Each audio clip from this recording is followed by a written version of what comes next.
Steve. Hello, everybody. Just for that, I do have 2 slides. Whoa! But we are having a little bit of a So just to orient us on what you're talking about, Oh. this is the The LED lights, LED, the the new grant. heads on the Mhm. down facing. Yes. So the good news with those lights is that they shine more down instead of Yeah. everywhere in the world. But they are LED, and it sounds like some of us prefer candlelight, you know, that soft little glow, which LEDs don't generally provide. So I remember telling my neighbor, because the light no longer, in our street, no longer shines through our bedroom window for 10 years. And I thought, wow, it's a lot darker, it's pretty nice.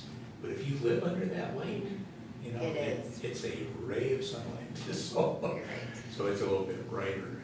Well, and coming up some of the hills, I think If just you're the under- way, it just seems to shine right in your eyes, and yet the road seems dimmer than it was before. So I think it could be, I'd be curious where all the pole height issue is, but then also just with hills and other things, and I don't know how much of that you can get used to, because it does seem to hit you right in the eyes, but. I haven't reached my neighborhood, so I do not have an opinion yet. Oh. Yeah, Wilson Drive up the Bar's hill. over.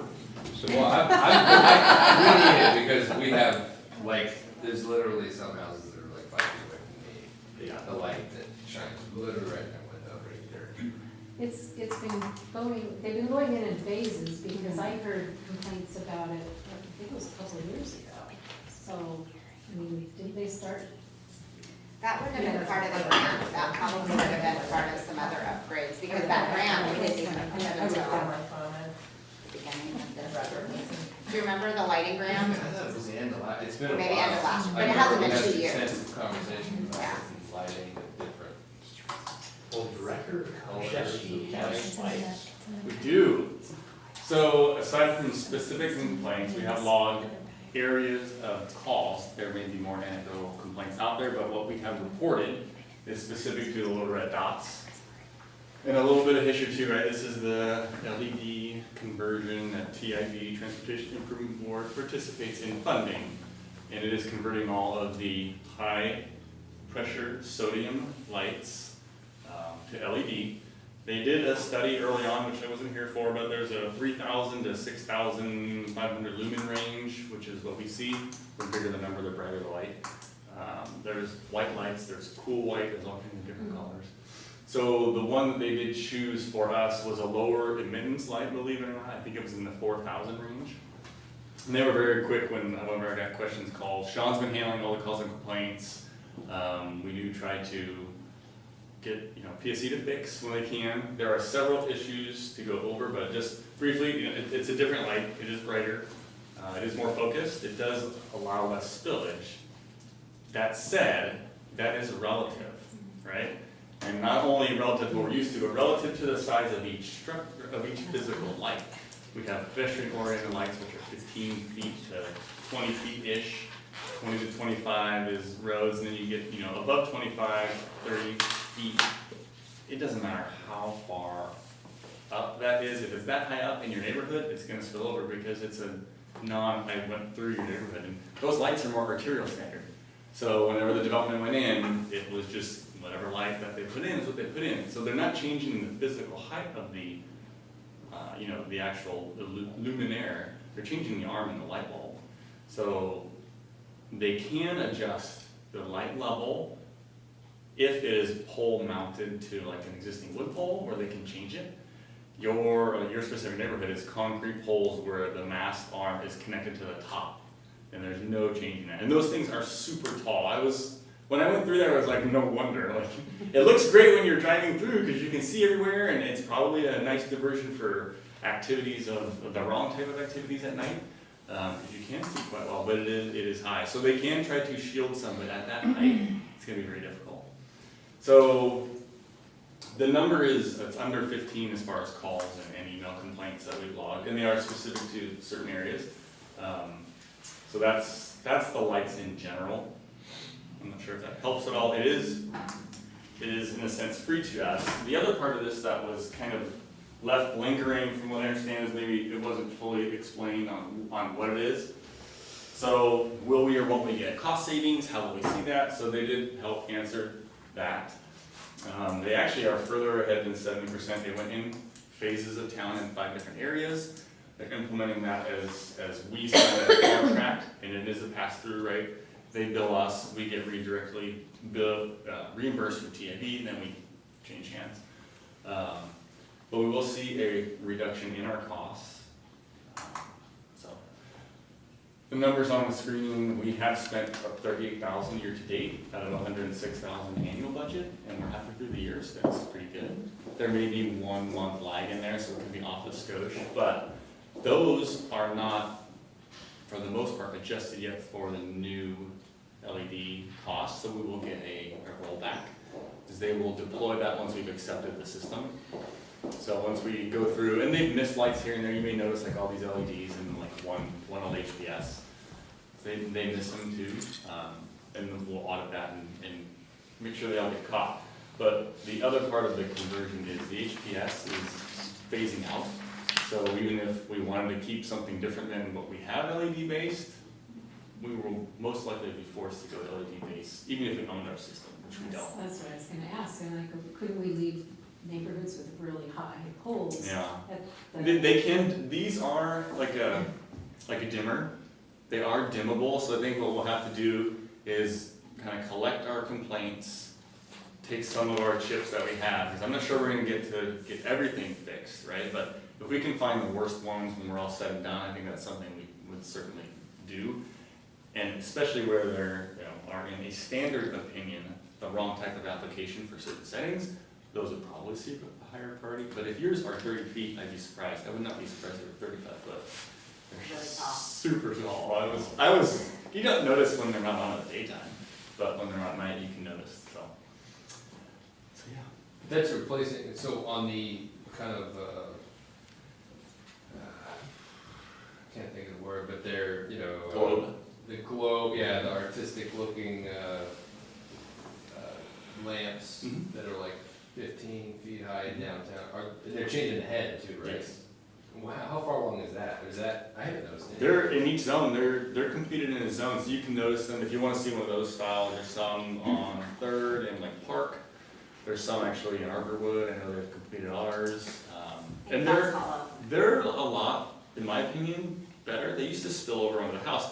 Granted, it was a duller light, but now it's brighter and it, in my opinion, it is focused more on the streetscape and sidewalk, which was nice. I can barely see my neighbor's facade of their houses, the way these ones sit. I'm sure everyone is different. Is it where? Fox Hollow. Fox Hall's got them, yeah, Arborwood, Third Avenue. So Steve, Yes, if sir. a council member receives a concern from a citizen, what should we? They should contact us. You can always use our complaint form or, what's it called on the website? Request Request, tracker, yeah. like it, yeah, it's on the front. So they'll contact Public Works and just. They can just put that in and it goes to the right place. Or they can send a specific, they can send you an email and you can forward it on to us. But if it gets into the system through the website, then it's a work order and it's automatic. I don't have to then sit down and get to it and put it in as a work order or, have somebody do that, so yeah. Well, thank you That's for the efficient. update on that. Yeah. Any other questions on the lights? Jennifer, thanks for bringing that up. But, it's noticeable, the difference. Yeah, Steve did a lot of work on that, and so did Sean, so I was very Yeah. appreciative, and I'm excited about the savings, because that's all streets, Yes, and that's one of our most challenged funds. I was worried that the bill would be a little ambiguous, but no, it'll be direct charge when we're done and it'll show all the changes. And she estimates 30% reduction, which is nice. And safety wise, Main Street is, like, you can look at Old Town, downtown here, and then where we just put the other lights. There's so much more clear. I'm excited for that safety improvement just for pedestrian related activities in the core in the evening, so. So unfortunately, you're up to the I next know. one. So we'll go to item 1, our final plat process, the ridge at Big Rock.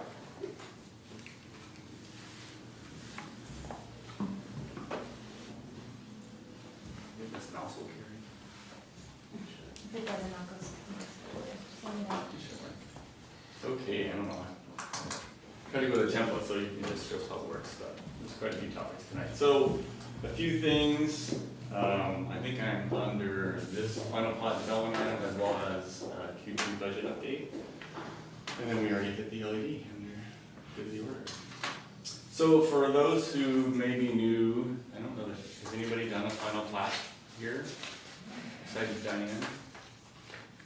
Right, so the final plat process is where you take a Yes. full, you've been around a while, a full piece of property, right, and you chop it up in little pieces. So we are getting close to the phase of final platting on the Toll Brothers Walden piece, I guess the Big Rock piece, not Walden, Walden's their further phase, where they will be final platting. So a document will come forward that shows the, the legal metes and bounds and all the descriptions therein of what the plat is, how many lots it is, all the roads they dedicate to us, all the utilities they dedicate to us. There's quite a bundle of paperwork, CC&Rs, all of that. So with this phase, there's no pointer on this either, where phase A will be final platted, and that is, you can see the further east edge down to Big Rock, the commercial piece of Big Rock, and then there'll be phase C, which was the stub road between Old Big Rock and then Safeway. And that was there because originally that was agreed upon that the city could do it for a certain fee, or they could do it on their own. So they chose to do it, so that one is done and over with, and no skin off our teeth. So those are our areas to consider for phase A. Phase B will be soon thereafter, but they are wrapping up phase A as we speak. Once we do go through the final plat process, then they will have entitled land to sell homes on. So kind of a little orange line there is just their boundary of what phase A looks like in a little more colorful way. The whole plat on that area has 144 units, but they're not getting all of that up front. There's 3 parks in this area. You have Terrace, Quarry, and Moraine Park. And then the clubhouse is on the, you can see right by Quarry Park there on their east edge. So part of why we're doing this is to try to gain a touch, because final plat process gets pretty fast. We as staff have to just basically present through our code that they've met all the requirements and conditions of approval, and this thing has a boatload of them. I don't even know the number. It's usually It's a lot. 80-ish. This is And we have 30 well days. more. Well more to do it. And by law, we only have 30 days to final plat once they've submitted a complete application, which if we can check the box if they submit all their stuff, then we have to move, and we by law only do have 30 days. Later in the year, or maybe in the next packet, there is an administrative way the state law now allows final plats to happen without council approval. It's in the but- written packet. Yeah, you may have seen that in your report, but this one's big. So they turn in a bill of sale, which conveys, the physical utilities to us, dedicate the road right away to us, although Third Avenue's alignment was already dedicated, which kind of gets into my next issue, but handing over all of that is a ton of work. So we are ramping up for that, which is good. I mean, it's a lot of direct bill to development community and a lot of work, but it'll happen. Any questions in general on what that is or isn't? They do and are allowed several permits, depending on how many underlying lots they have. They can get a model home permit. So you see there is some stick frame construction right now. That's because they follow the model home permit guidelines. So they can get a few of those depending on how many lots they have. And Steve, down off the right about on the right-hand side, I think it's 133 to 137. This block. Next to, sorry, right this there, block. yep. That has come in as the model home, and so that's under review. And the Quarry House was able to come in because it's technically considered commercial, and so it didn't need a model home. Yeah, But it those did go are through, condos, not fee simple lots on that front part. And Yeah. then you can see those are fee simple lots. And this ranges from single family to 5 plexes. Yes. Any question from Councilmember Now? You raised your hand first, but I'll go, just if anyone's curious, that road right at the bottom Mhm. is not closed, and I have driven it. Just You know how many times FYI. I've told them to put their stupid hefty barricade up? I've Because driven it. all it does is encourage somebody to go up there, and they have had tons of theft. Yeah. Physically, people have stolen 70 plants 3 separate times out of the roundabout after they were planted. Wow, are you kidding? No. What? And they actually have, sitting right in here, like their little landscape they're like healed in. center. Yeah, they're kind of buried in, they've got irrigation to them, nobody took those, but people pulled them out. So now they have a security guard at night and the final police report, so, yeah, it's just crazy. And people, they plan them one day and literally the next day they're gone. Just up to you. Steve, the building that's being built now, is that the clubhouse? The clubhouse is right here, there are, I think, I can't remember if it's 23, 22, or 24, 25. There's a duplex going in, which is their one model set, and then down here will be first, right? And then the Corey house is kind of the bigger one on that edge. There's no pool there. Every time I see that. Clubhouse, yeah. Any questions for Steve on this project? So this was our first step, so we'll be seeing a couple more things. Yeah. So part of this too, why we want to take a minute to talk today, this upper road, I think it transitions from like O to L as you cross Third. So this avenue was dedicated through the development agreement. So Third Avenue existed originally in a straight line fashion and met right here for a little history lesson. So through the process, they asked and the city agreed to the development agreement to realign this. One, because sight distance in this area is already pretty sketchy, and to put a roundabout or a signal on whatever at the time was being considered would have been really difficult. So everybody thought it was a fine idea. Well, a little bit of oversight on that, it may not have been the most fine idea. So what we have discovered, and unfortunately it's in the 11th hour, but the developer has been fairly reasonable at our talking. We actually don't meet some of the sight distance requirements of this intersection. There's two separate kinds. There's a stopping sight distance, which is you stop to see a ped, or you stop to see a car, or the entering sight distance, where you have to peek out here to see and be seen. So this intersection did not meet entering sight distance standard. So what we have come up with is the pedestrian distance is safe, and if you do notice here, you see the concrete crosswalk. They have no crosswalks east to west in this leg here. They focused it all on like an 8-foot wide meandering kind of promenade, because that connects their neighborhood to their parks and then the clubhouse. So it is an important crosswalk. So what we have come up with is we'll be realigning the curb line to remove parking, so you have no visual distraction. We'll be omitting half of the trees and making sure they're appropriately sized so you can see through when you need to see back to the north.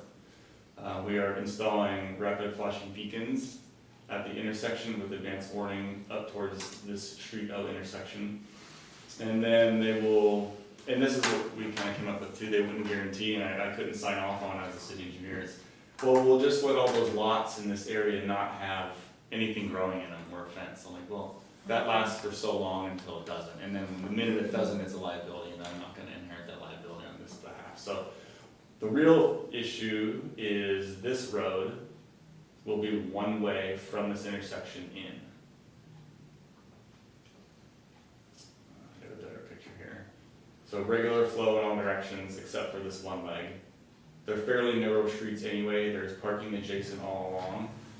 So that is the best approach we can come up with. It is entitled land, it is difficult. We've had attorneys assisting in what we should, can't. They have been amenable. They do not really want to go to one way, nor do we. However, for safety and operations, that intersection doesn't meet it. So to avoid kind of the old town stop signs here, there, and everywhere, which we don't do stop signs for when they're not warranted. This doesn't meet a warrant for a stop sign to just poke a 4-way stop in, because that might be the question. Why don't we just throw a 4-way stop in? Well, it doesn't meet the warrant stop, just because one of the 4 legs is deficient. So that's where we are on that. It is a fairly recent issue, which we won't be opening Third from the property line to the north because of this issue. We want to get it all ironed out. And we're trying to be flexible and reasonable with the developer, because, you can blame whomever you want. Everybody reviewed this at some point. Somebody designed it, somebody submitted it. So it is what it is, but we're trying to work through it. And I think we're at a reasonable approach. They haven't thrown their toys down and screamed too loud, but it's a cost issue as well as kind of a change to their area issue. But it's their one ped crossing, and it only serves less than a quarter of the area. So I'm not too concerned about the one-way versus two-way. The mail issue was their larger concern. We have had a handful of postmasters in our town, believe it or not, over the last 5 years. I think there may be even 5 over 5. They have a gang box of clustered here and then another one here. So they had a whole route sequence down, and like, well, if they have to go a small loop to serve it, it is what it is. So I told them we would be more than happy to have that conversation with the postmaster. Normally they iron that out and then bring their presentation to us, but we again are trying to be reasonable because it is a change and late in the game. Steve, the parking that they're eliminating, Mm-hmm. are they just putting no parking up, or are they actually No. gonna move the curb We're- out and then it'll have a flat, open area where it'll improve the Yeah, safety? it's already built, so they have a design plan they had to submit, so we have that in today. We're gonna omit that, expand the landscape strip, so it's got low growth landscaping, and remove that parking. We did offer, if they would like to increase their parking once you hit the tangent off the curve, knock yourself out, we're okay with that. But yeah, it will be built into the reality, so it doesn't look like it's some leftover afterthought. Parking's gonna be an issue. What's that? So there's a lot of lots. So they were required to have so much parking and we're eliminating some, so are we saying it's okay now, or are they gonna Yeah. have to come up with additional spots elsewhere? I didn't confirm the agreement, but on-street parking normally isn't considered as far as your requirements. So most of those were guest and extra anyway. So we haven't omitted anything, like when they're on private tracks, these stalls are required, I think it's 1/2 stall per unit. So they do have their off-street parking met. But yeah, we didn't want to take away any parking if it's gonna be, it'll be fairly dense when it's built, relative to anything we've seen, so. Again, trying to be flexible because you can tell with all the units,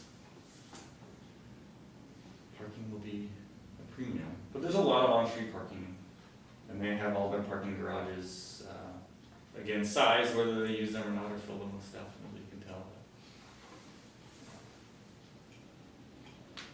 Steve, is that the end of the presentation? That is. Okay. Questions? Questions, thoughts? I can't remember, so the sidewalks are on both sides on Third? Yes, sidewalks are on every road, both sides, carte blanche. What they limited, again, I wasn't here at this stage, was the actual crossings from north-south. So they focused everybody at this one crosswalk. Topography was an issue. It is fairly ugly when you see ADA ramps that come in flat and steep and you get the real sharp curves and they don't function all that well. I know that was what was explained to me, so yeah, they have all crosswalks on the alignment with Third, just the one large focused crosswalk. And of course, there is a crosswalk at the roundabout. Right.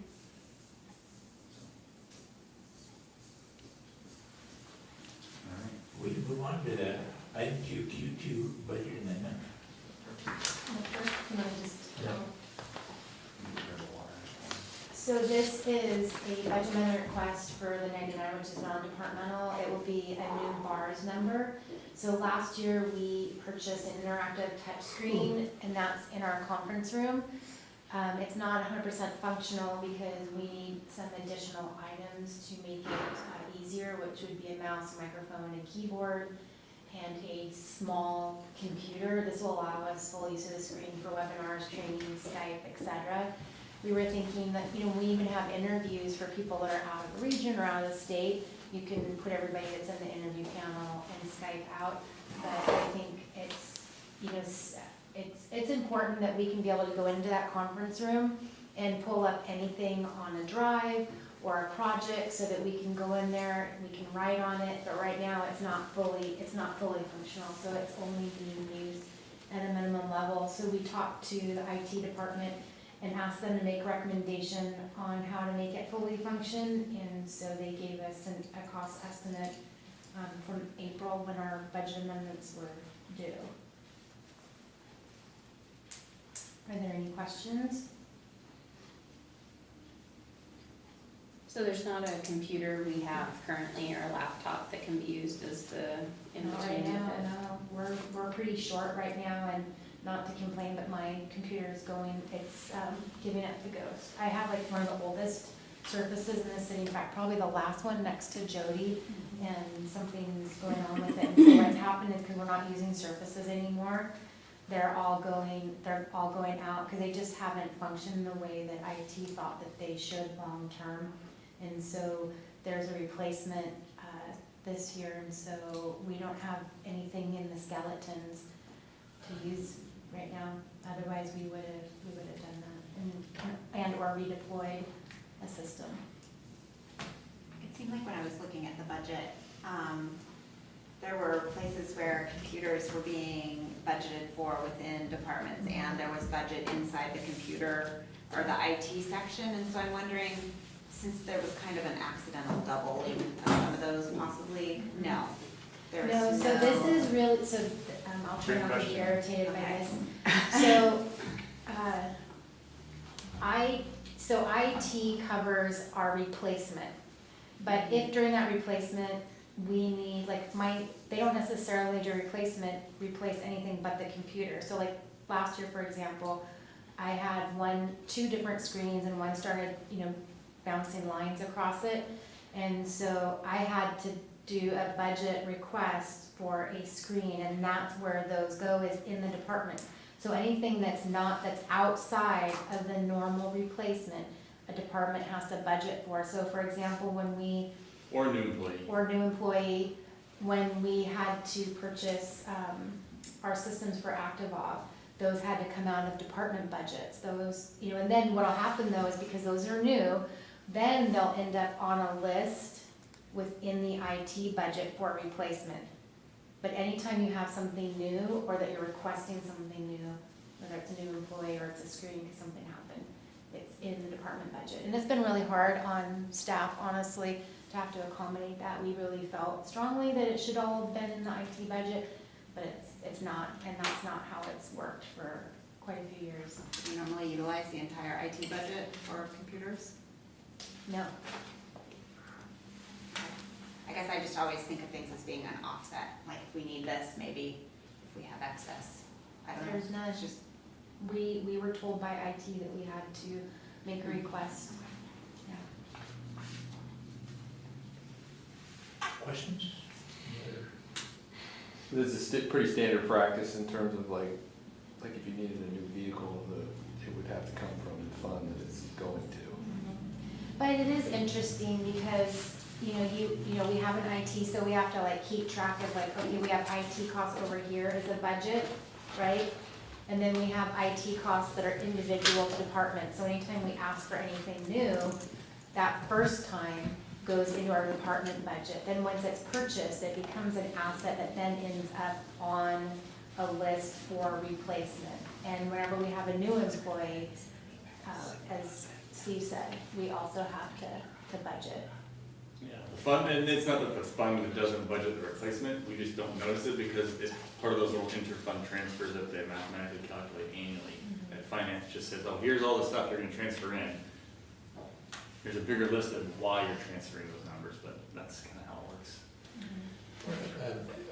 Part and parcel of this is just us knowing how the overall budget's doing. So we had talked, I think on Friday in Council Square. That'll come up in our admin report.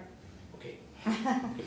So what will come up is just simply being able to talk about the first quarter budget report, and the second, how we're coming along, because it kind of allows us to see the foundation of budget, how we're doing with expenditures and revenues, and we can put this in context. It's not much money, it seems really practical, but that foundational piece for us will be really important.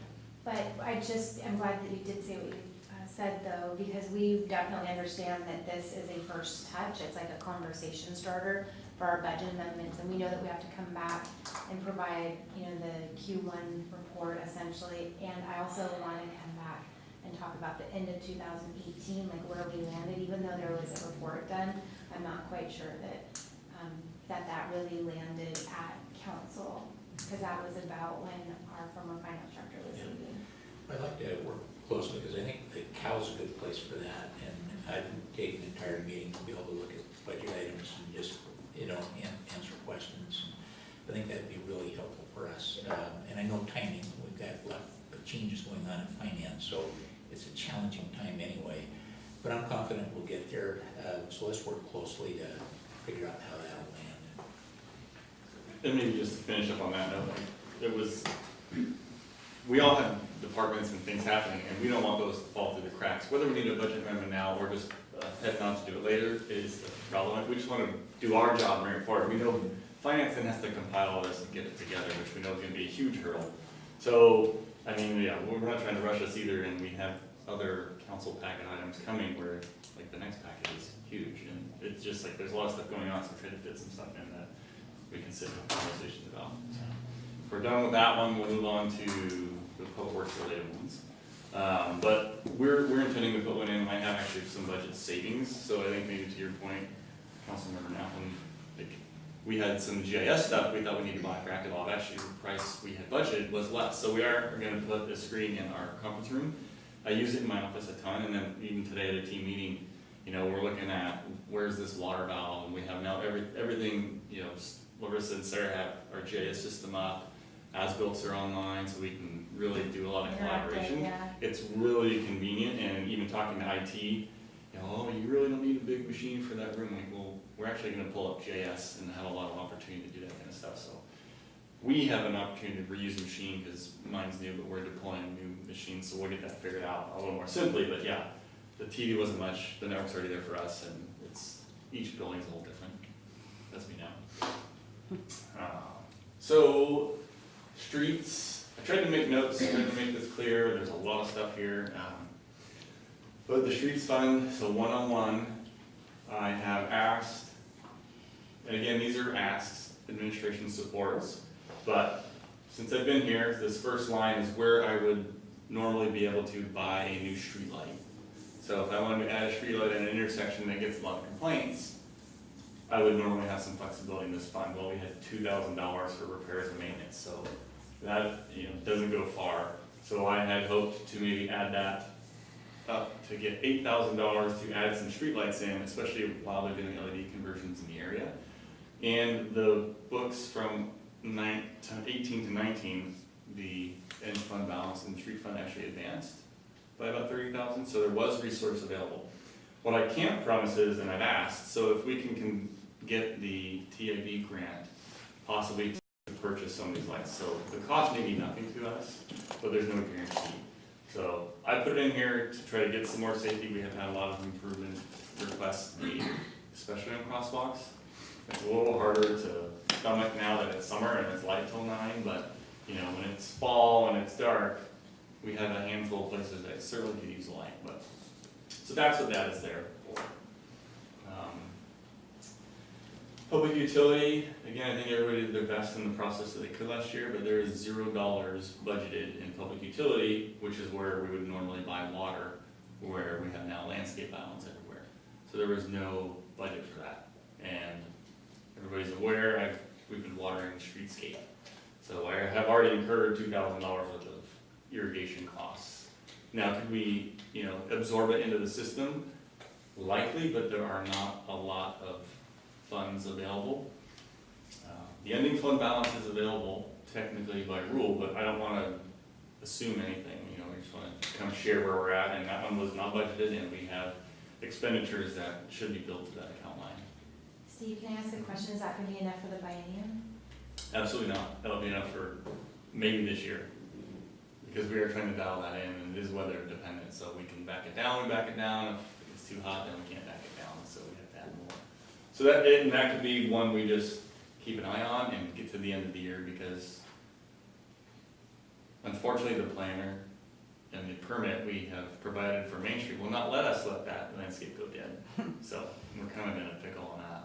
But just want to bring it to your attention. Again, been here 5 months, trying to understand everything, get back into the groove of town. And can I add one thing? You know, we're just coming into that second year of maintenance, and so usually you can get street trees off at year 2 or 3, it just depends on the weather. So it is potential that maybe at the end of next biennium we could turn the water off, but that's a policy discussion as well. If if you're okay with everything kind of, browning out with the exception of the street trees. we don't water phase 1 anymore, Yeah. right? So And it looks eventually it will survive on its own, but I think last year was pretty hot too, so it was a lot of the trees are kind of stressed, they're not even fully leafed out, so. And we're low on just water this year, not low, but as far as rain totals, we're really low this year. And then the third line here, the Baton Road reconstruction project, so the quote came in, so I call it a quote because it has a bid element relative to the asphalt overlay from King County, which we have an ILA to perform. But their estimate is higher than we budgeted, so with that said, the budget was $428,652, we need 45. And where we have obtained some of that is TAB agreed to give us $31,151 additional dollars on top of their $385, so they're getting us up to $416. So our total cost out of pocket increase will be $14,000. So again, we can choose ending fund or it's capital, we can move from REAP. We didn't have any real druthers on what that is, but we assumed everybody would still be comfortable with the overlay. We have to figure out where we want to take the balance. Steve, is the increase just due to the cost The bid, yeah. of petroleum and the actual cost of materials, or? Yeah, they do estimate a lot of work too, so if tonnage is a little lower or a little higher, it changes. We had a pretty good amount of repair and replacement, which is kind of pre-excavation out of some of the real bad areas where it's really alligator, and usually your subgrade is pretty poor. And that was a county road, so a lot of it is poor. So we had a hefty number in that, but that's again, that's why it's kind of a quote. It has bid items on dollar cost, but we don't exactly know what items we will buy yet, so to speak. So it also has about a 15% admin charge from the county, so they charge us to administer the work as well. Paul's very good to us, and they know we'll be out. If we can be available, we'll be there too, so if we can have them last. But they still are responsible for the overall contract. And that's just automatic, the county will put the overhead on, no matter. No, what it is. it'll be if they use it, Only if they Yeah. use it, okay. but they're pretty good at estimating. It's one of the more irritating things in life when you get an invoice from King County. It comes in a spreadsheet that's a mile long, and they break down like a truck at 0.2 hours, and everything is on there. You get what you get, but it is a reasonable bid. We looked it over, and it is a regional bid too, right? So they collect their stuff, and any other agency who's in an interlocal agreement with them to, get a break on quantity. Because if Watson or Lakeside can be busy for a summer, then, that's work for them, that's guaranteed, so they can be a little more competitive. Any thoughts, questions, comments? All right, moving on to 106. And this is just kind of cleanup, I work authorized cleanup. This is for the fence, it's just recognizing the grant and the expenditure, which weren't in the original budget. So 25,000, the bid was 21.5 and change. We had about 3,500 extra to pave that area and prep it for the new fence adjacent to the skate park. And then Jody was very helpful in getting us $9,500 from our insurance carrier. And at this point, again, there isn't a lot of ending fund balance in Big Rock, so it was a retransfer or general fund. We just didn't get to that point yet, so. I can't remember what we said when we did the fence. I wasn't here, Yeah, so I know. easy for you. Yeah, great. 307, again, this is just cleanup. We had not put any budget items in place for the Complete Streets grant, so 200 in, 200 out. That is what we have right now allocated for 275th sidewalk south of 150th. Steve, can I have a question? We Yep. received that $200,000 already? That has already been submitted into the city, so they send us a check and we spend it. And then after we're done, they proof it, which is a little bit different. It's a new program. It is what it is. So we're happy to spend their money. The one thing you'll note here, so the sidewalk isn't a huge concern of mine. You should see in the next couple of weeks a contract come forward for design with Blue Line. But we also have to have a use agreement, because that technically is Puget Sun Energy property. That is on the east side of 275th. And they're amenable to, they just have to run it up a couple different chains of command in their office. And we didn't want to bring it forward until we were fairly certain they were amenable to our design. But everything has scope creep, so I would like to throw a little more attention at the intersection of 150th and 275th. I know it is on the tip to maybe have a intersection control roundabout of some sort and that whole 150th reworked. I don't know when that can happen, but I'd like to include some curb extensions and maybe a rapid flashing beacon at this intersection and increase the lighting to show the intersection in a more deliberate way.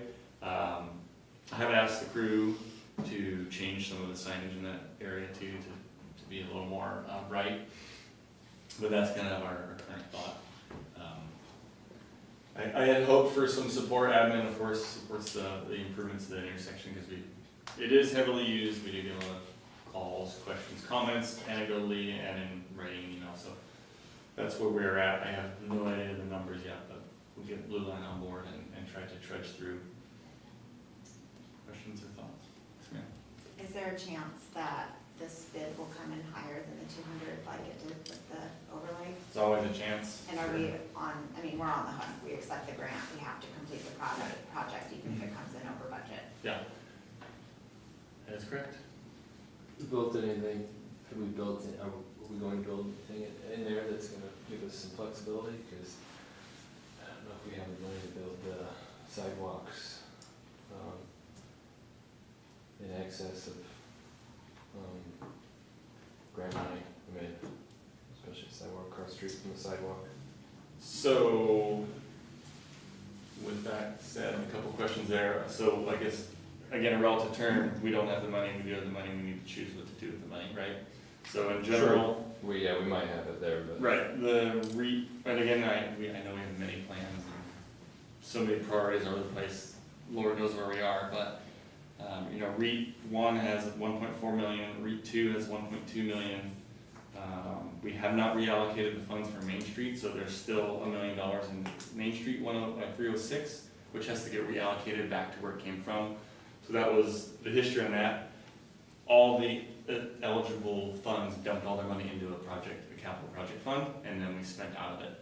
So when we're done, we'll reconcile, and the reason we haven't finished yet is we're waiting on the RFPs on Main Street. We have to wait for WashDOT approval on the channelization before we can put those in. But once we do that work, we will then reshuffle those funds. I do not believe there was a lot that came from the general fund, but I'm sure there was REIT dollars as well as some utility dollars. Not that utility dollars would help the sidewalk, but that still goes back. Streets Capital has 1.69, Parks Capital has 985. So there are resources out there. How much this would be, I don't know, but that is not contingency or any money, that's physical cash in those capital accounts. Again, not that I'm saying we don't have other priorities that may or may not be higher, but those are the facts. It'd be nice if potentially in the design process, we can, build some Right. compartmentalization in that so that we have an option instead of just, Yeah. just, it is what it is, and we kind of stuck with it. Right, and the physical improvements that we make, storm is gonna come into consideration when we put 8 feet of sidewalk down, even though it's not pollution generating. So, if we have to go smaller here and there, the little rendition we talked about was definitely off the curb line, kind of meandering back behind. We're gonna limit that to the front 30 feet, and we will work on vegetation management on that area, but again, it will be adding more landscape for us to maintain. So, always a mixed bag, good and bad. Steve, I'm pleased to see that intersection getting looked at for safety. It's a main route to the school, there's a park on the corner where kids and families are out there quite a bit, a lot of folks walk. That's gonna increase with the new sidewalk on the east side. So I think it's really reasonable to do what we can to improve that intersection. Yeah, I don't wanna do a whole bunch because it is a larger capital project at some point, but I think it must be handled as soon as we can, and this is When do we have to spend that money by? 2 years. And we won't get our next allotment until we finish this phase for this project, so it's a 2-year cycle. And when's that cycle end? It just started, so 2 years, I think, from March or whenever we got. So what is the estimated time of design and construction? Do you So, yeah, that scope will come for, I think, a review in the next packet. Design through summer, if we can implement in the fall or, have a favorable winter, I don't know, we can bid it at any time, so we would have the plans ready to bid at a more appropriate time to not be rushed. So, and get out with the bid first. I was gonna try to end at about 6:30, so we could, but I wanted, how many more do you have? So I don't wanna rush you. 307, 308, just 2 more, 3 more. And the next one, are we okay with that one? Yeah. 308 is Parks Capital. All this is cleaning up the county, so we didn't recognize the grant from King County through Youth Sports from Kathy Lamb's office. So the 35,000 was not recognized as revenue, so we're recognizing that revenue. The King County Parks property levy money was not recognized as revenue either. That is part of the regional Prop 2 Parks levy money that is annually allocated. I think it's per populace or per AV, I can't remember which one. And then this, we had 50,000 budgeted. We're not using all that, so we're just turning essentially through the process that back, which would go to the ending fund balance. That was a placeholder for the Yeah. grant. So the money, the good is the expense was recognized, but the revenue is not, so the fund will now be ahead by 10 plus the grant of 35 in reality. So sewer is always fun. This is a little bit messy, so I'll try to walk through. Number one, what you see on the bottoms there is we call it a pump skid. This circulates and pressurizes all the facility at the treatment plant from the basement below in the UV room. And we pump our clean Class A reuse water for use in our entire facility, except for, the lab and potable water in the kitchen and restrooms. Not including the office that I'm in up above. So everything, the wash water, the Somat machine, everything that uses water on a daily basis uses this. This 3-pump system with control pumps the water through, sets the pressure, regulates the whole system. What we had was, it was tied in through a fixed mounted connection point to the electrical cabinet. Original design, put in 04. Well, this corroded internally in this electrical conduit, which left a hole for water to get into. Water then pressurized through the line and filled the cabinet with water, and we lost the controller in the cabinet.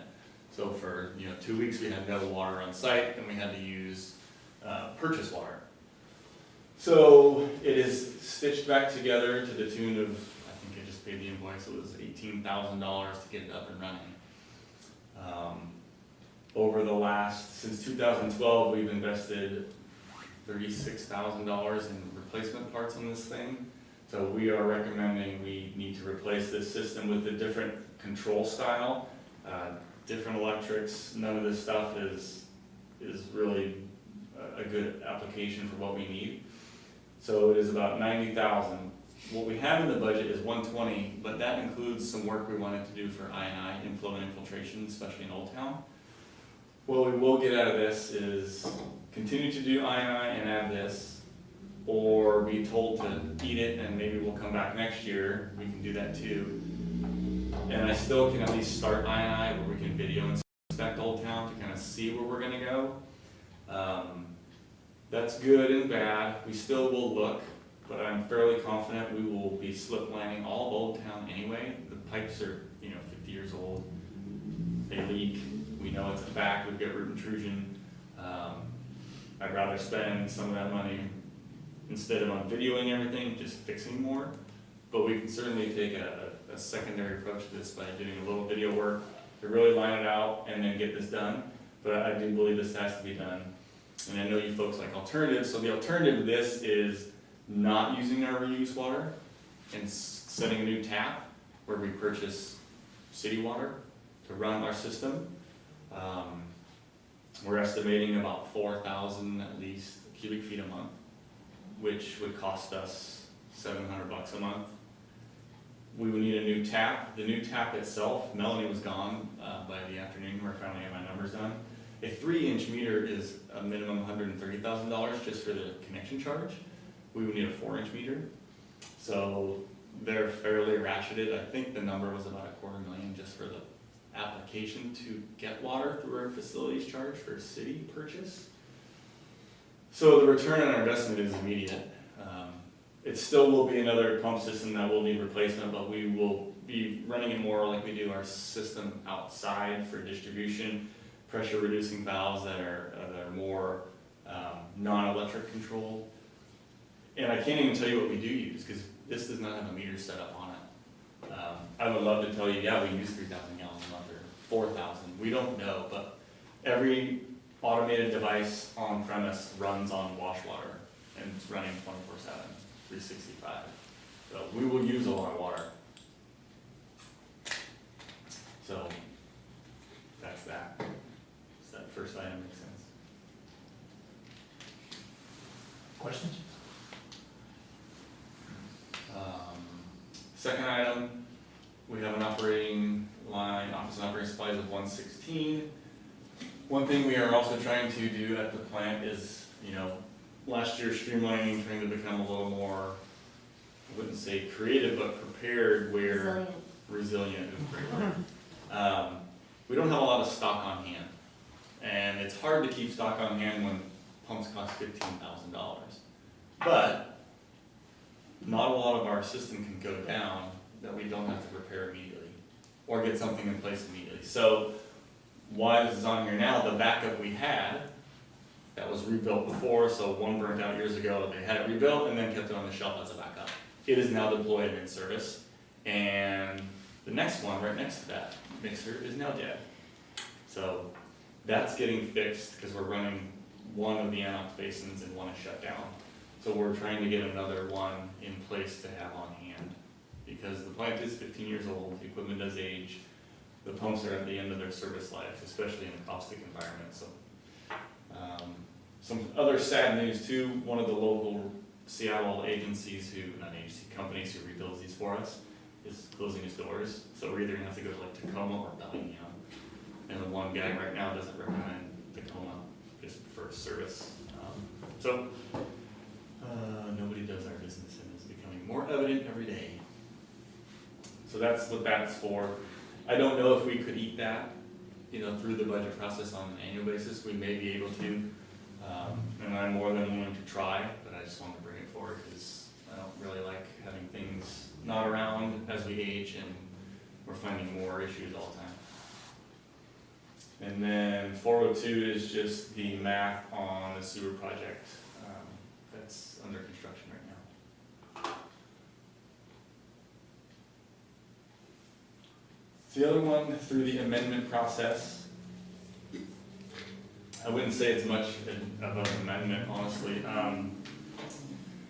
Being here 5 months, we are, I think I've maybe mentioned it to most, if not all, going through, especially the operational side of Public Works. We've had some, I would call successful turnover. One of our employees is now in a different department within the city. That's good news. We have another vacancy. We're trying to then backfill for him.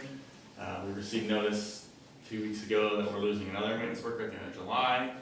Good news is, while we've been recruiting for the one, we actually had one of the best pools ever.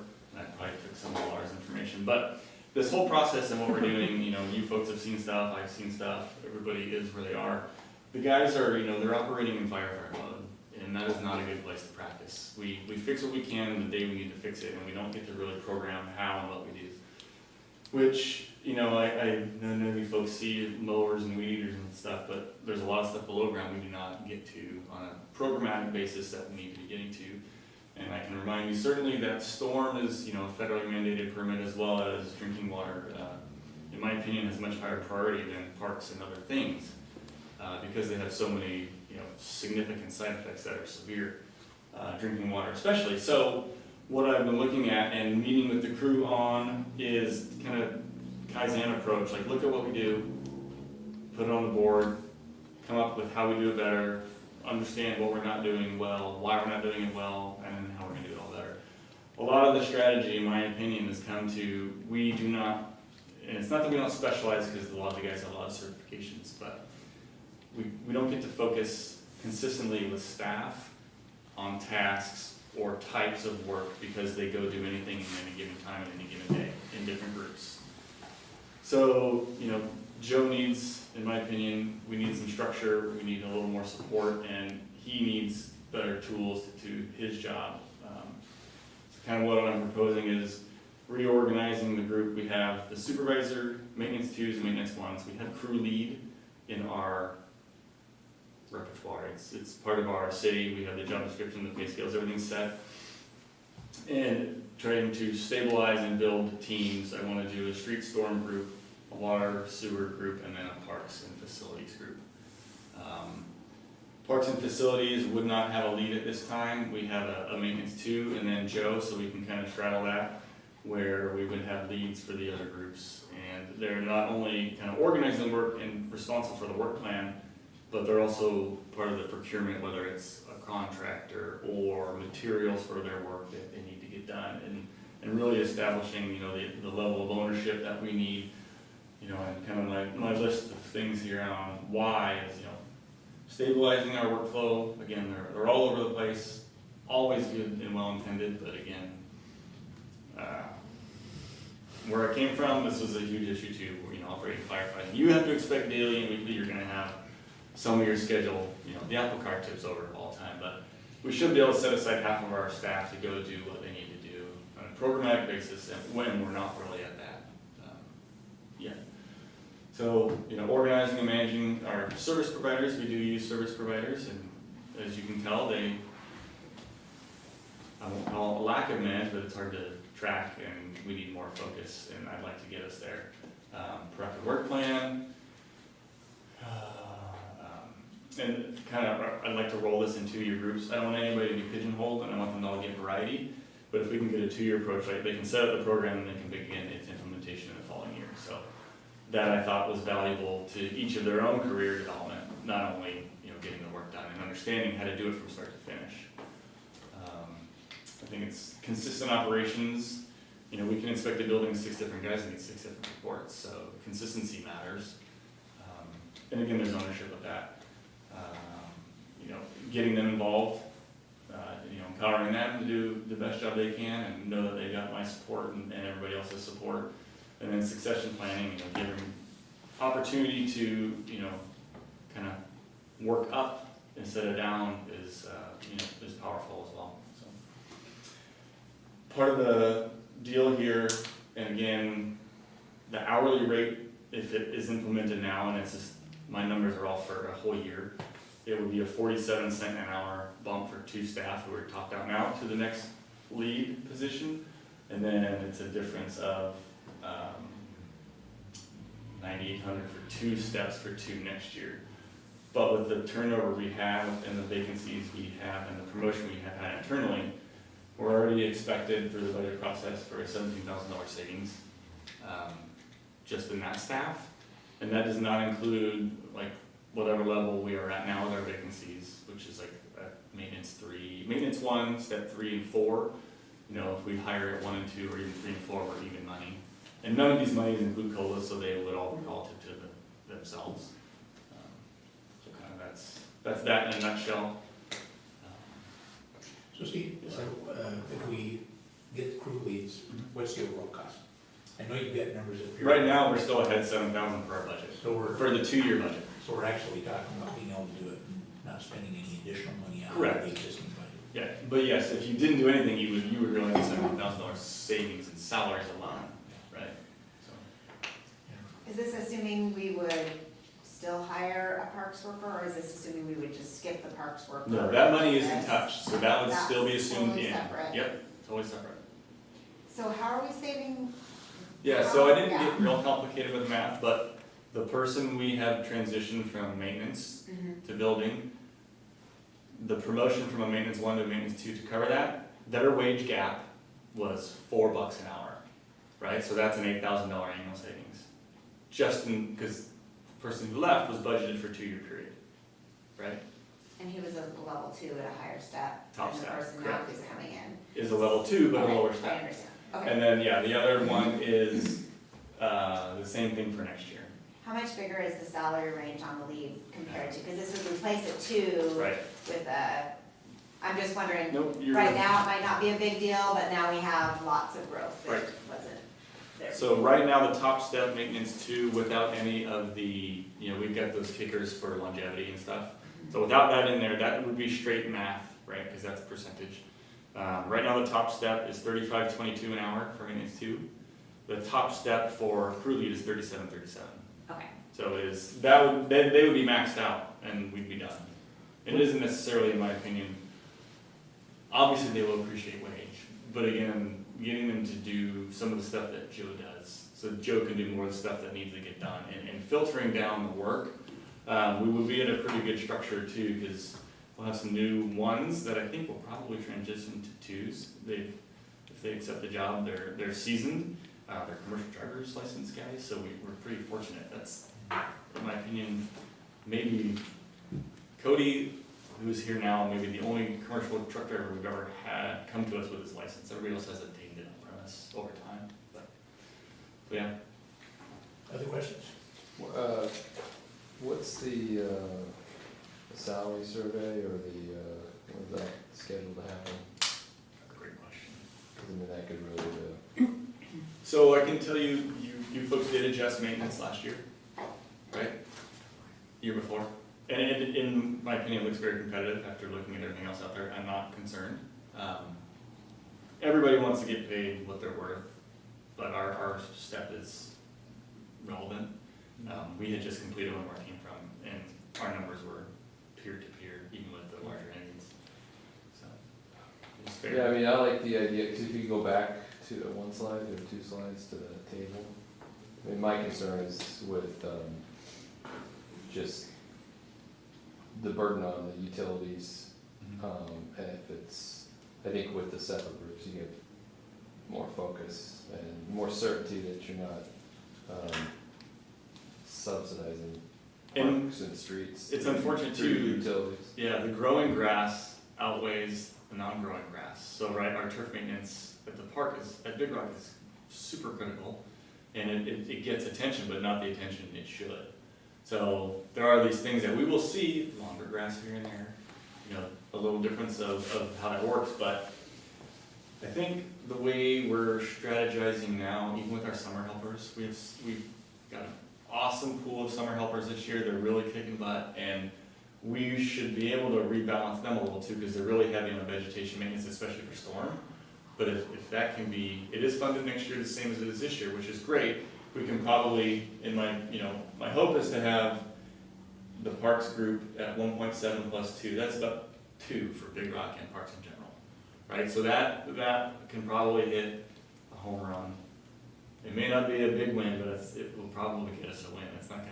We're not gonna kill it at 20-0, whatever show, but it gets the guys more practice at what they're doing too. They're randomly running around and finding all their stuff, and just organization will be a huge benefit. So, and I'm not saying this to be anything other than we really don't need an amendment. So we're trying to figure out just how to make sure you folks are comfortable before we deploy. And I was asked, hey, you're here for 5-6 months.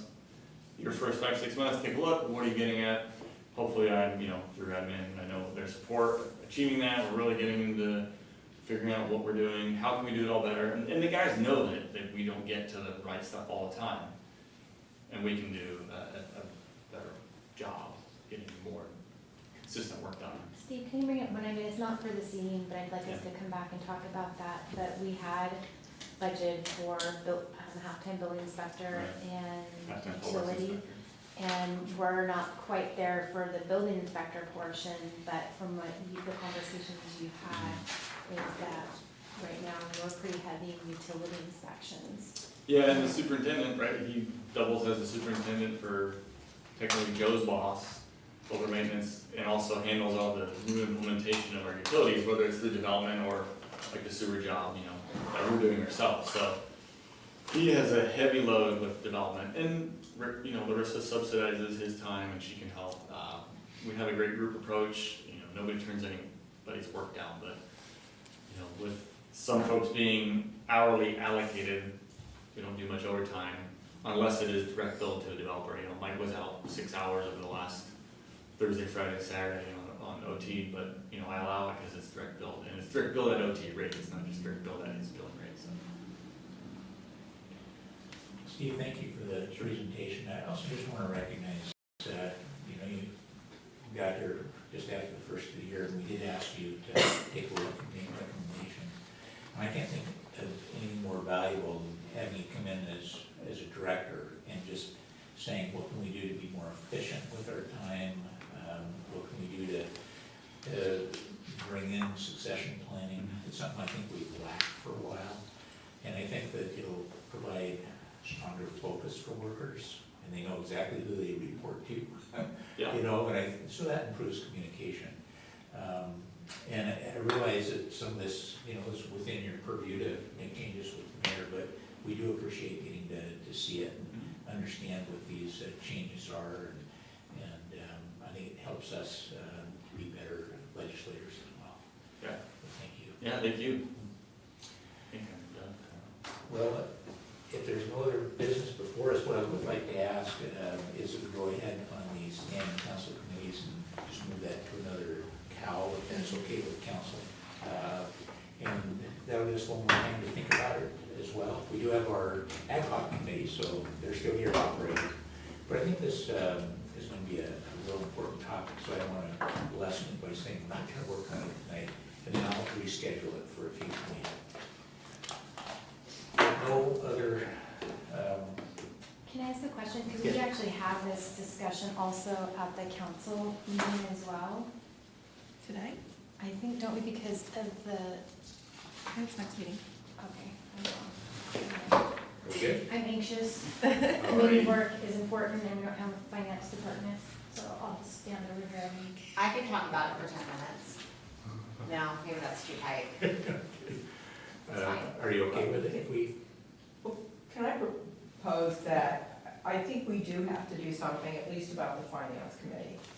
And either we get a little more clear about the ad hoc nature of the committee, or we do something specific about the committee. I bring this up because I was reading Laura's summary about sort of how that really fits in with the code. And I feel like we're a little bit ambiguous right now around the ad hoc nature of the finance committee. There's been this work around the financial policies, but at the same time, we've got all this change going on in the finance department, which makes that work a little, I believe, a bit out of sync. I mean, we can look at other policies and all of that, but how that integrates with an accounting system. Usually familiarity with the accounting system and its capacity on reports and so forth occurs prior to really doing serious work on finance policy. So, at least as a new member, I would like some clarity about what that job description is. Because otherwise, what my fear is that we end up afield and we don't start that process with an agreed upon collaboration from the beginning with the executive side. For me, that's extremely important because numbers and our budget are such are in flux in, as you've used the word, communication. So I would like some clarification on finance. I think what, If that makes sense to you. bless you. I think what Dorothy's asking, and let me know if I'm off, is really a critical question for us. It's not just a matter of creating committees and interacting with the city. It's really what are the procedures and what's the scope of work that you're being asked to do. So that is part of, I think, over the weekend I had sent out on a list of things we're working on under committees, that one of those questions is, what are the procedures? So I don't know tonight we're gonna get that nailed down, but it really is critical to moving forward. You know, it's kind of, what's my job description? What are we being tasked Exactly. with? And making sure that, not just that we as council line that up, but we're working closely with city administration to make sure that, Right. we're collaborating together and you're working with a director and a department. So all those things are critical, and I think it's critical for each one of the committees. And I'll make sure that we continue to put that on, and then part of the main focus is, you know, developing, what do we want these committees to do, what are they tasked with? And we can even put some of that in writing, because, and especially as you mentioned with finance, it's underlines about everything we do, it's foundational for a lot of our decision and policy decisions. So I think we can get there. I don't think we're gonna do it instantly, No, but it certainly is. So currently, so Jason was on the finance committee, and currently Jennifer, you're on it, and Matt, you're on it. Did we ever, and Michelle, so we have, I'm not on it. He's not on it. oh, you're not. Exactly. And Oh, that's right. Doug That's is right. too now. and I am now. So the three of you are on it now. So are you comfortable being able to continue moving forward until we put this on another meeting, or should we do I something? just wanna make sure there's some Can I agreement with the say staff. something really quick? So that committee was for finance policy. Right. Yeah. That Oh, is yeah, different that's right. than Yeah. our, Than the mayor. than Finance. our Yes. standing committee. So a standing committee, you know, can have an ad hoc under it if that's what you wanna keep. What I am hopeful for is that we get a standing finance committee, because tonight under my admin report, like, we wanna kind of close out 18, we wanna talk Yeah. about Q1. And we'd kind of like to have that discussion with the committee during hopefully somewhat working hours, because then I can bring our consultant in. And the longer we put this out, the longer it's gonna take for us to give council information. I think that is what Dorothy is getting to, is Yeah. for us to continue with our policy work, it really seems to be putting the cart before the horse of us working on policy work when we're really just not really even sure what's going on. And so Yeah.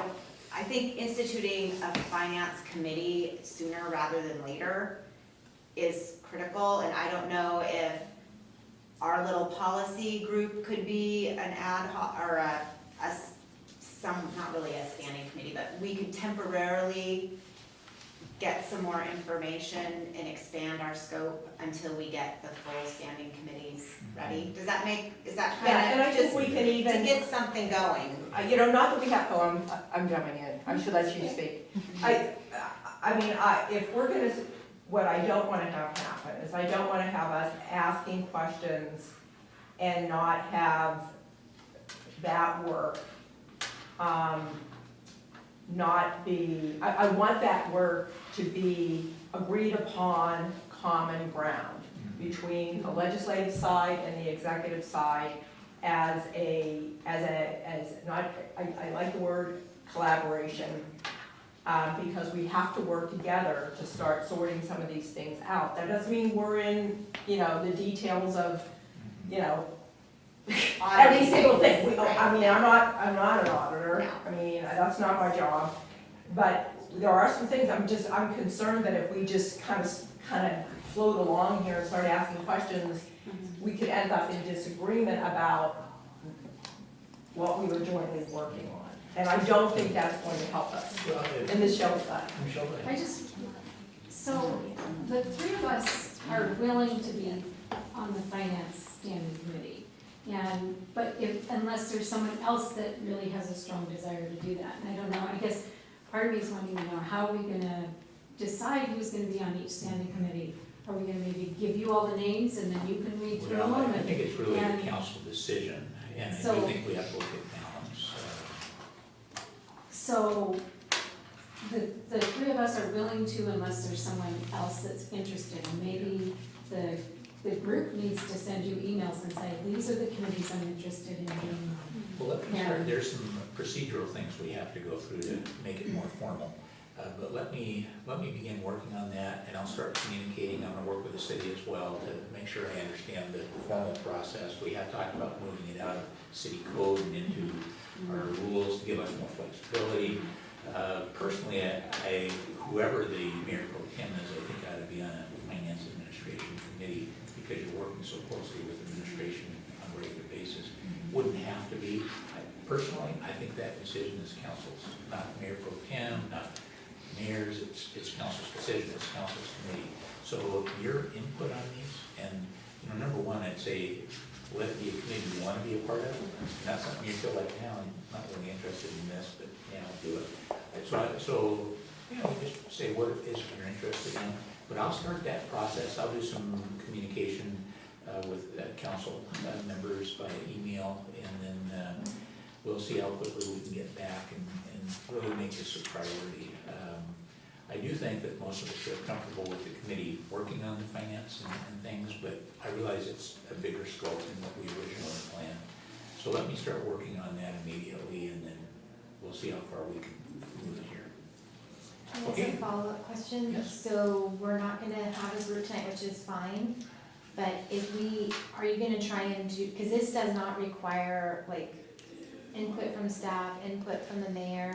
This doesn't have to be adopted through anything, and so what I'm hoping is that you guys can work amongst yourselves over the next week or so that I can put out a finance committee standing meeting agenda Yep. for the week I after don't think there's next. any question that we can put a committee together that will be more than just the ad hoc.